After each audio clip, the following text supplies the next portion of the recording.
Hello and welcome along to my crazy, messy desk full of watch stuff. Today I want to give an update on the channel, some information on an upcoming giveaway, a little bit of an addition to the Veya review which was last time out, and a preview of what's coming soon on the channel, well soon-ish. Currently I'm going through the quite exhausting process of first time home buying, so it's sapping a lot of my creation time for YouTube, and that's why I have fallen quite far behind. But it's also why I wanted to do one update video and of course take your feedback, this time on which watch for the next giveaway. Anyway, let me grab that camera, swing it round, and let's take a look at these watches. Right, here we are then.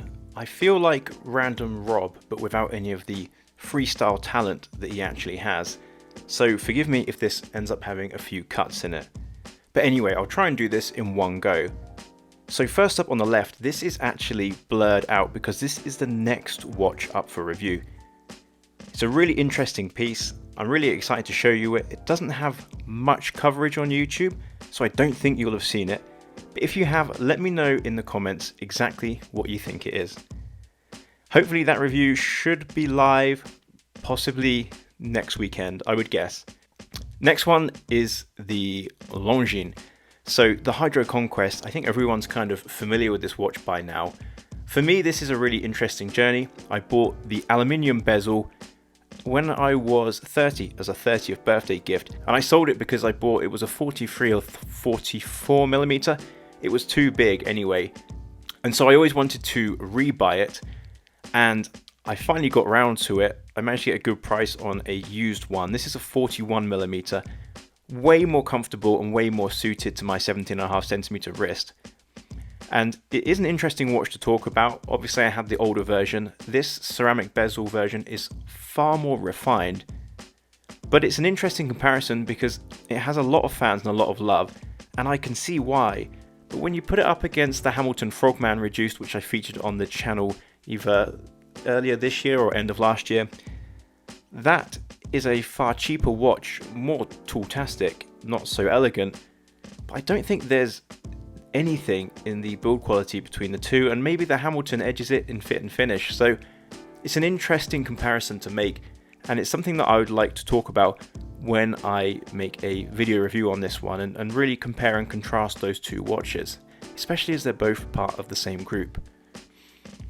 So giveaway watches, let's talk about that next. I have a Pagani Design chronograph.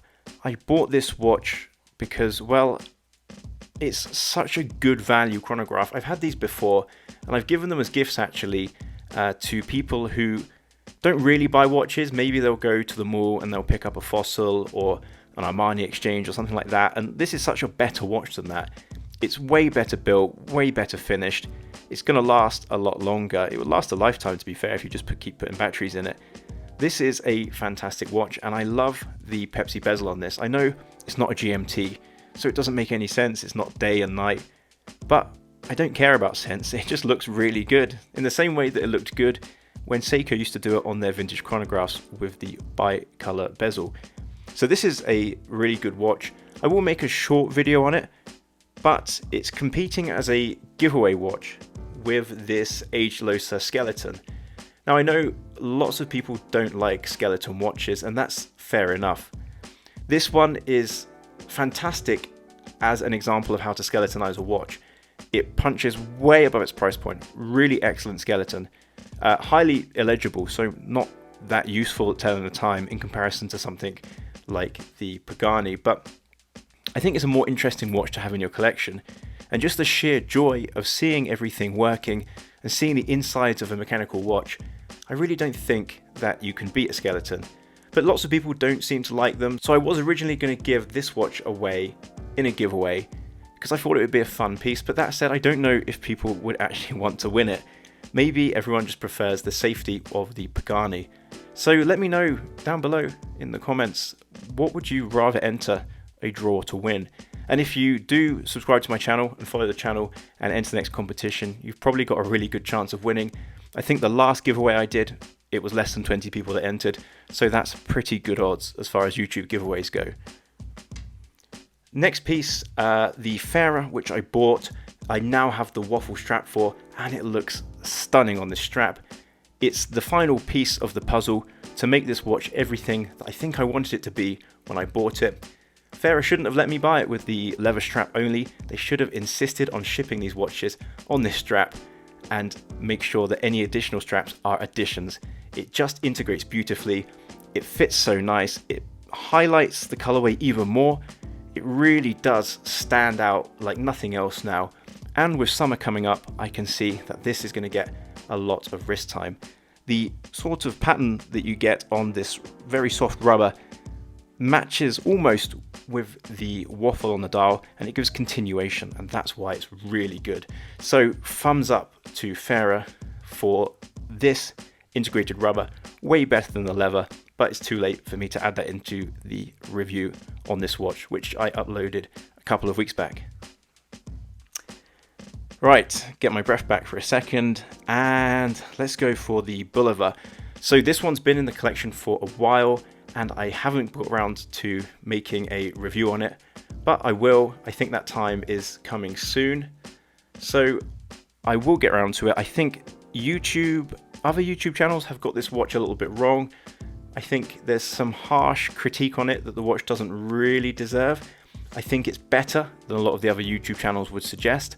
So I'm really looking forward to filming the review on that one, airing my opinions, and I can also talk to you about this Strapsco sailcloth, which I purchased myself, which is a sort of low-cost sailcloth which you can buy. And yeah, it will be interesting to tell you about that when I talk about this watch. And the final one, I just don't know what to do with this marathon. I did a shorts on this watch, and it is a really good watch. It's at what it does, which is being a slim, slender, super comfortable, military spec, tactical style watch. But I don't know if it's interesting enough for a full review, and I'm not really sure what else to do with it. I don't wear it that much, so maybe I'll just end up selling it. Anyway, let me know if you've got any thoughts on what I should do with the marathon as well. That pretty much sums up my, hopefully, quick update on the channel and what's going on. I look forward to seeing you again, hopefully, on the next video, this review, which, like I said, is going to be an absolute cracker. And thank you so much for watching, subscribing, all that good stuff. And if you don't want to miss the giveaway, please make sure you are subscribed to the channel. Thank you again, and I will catch you all on the next one.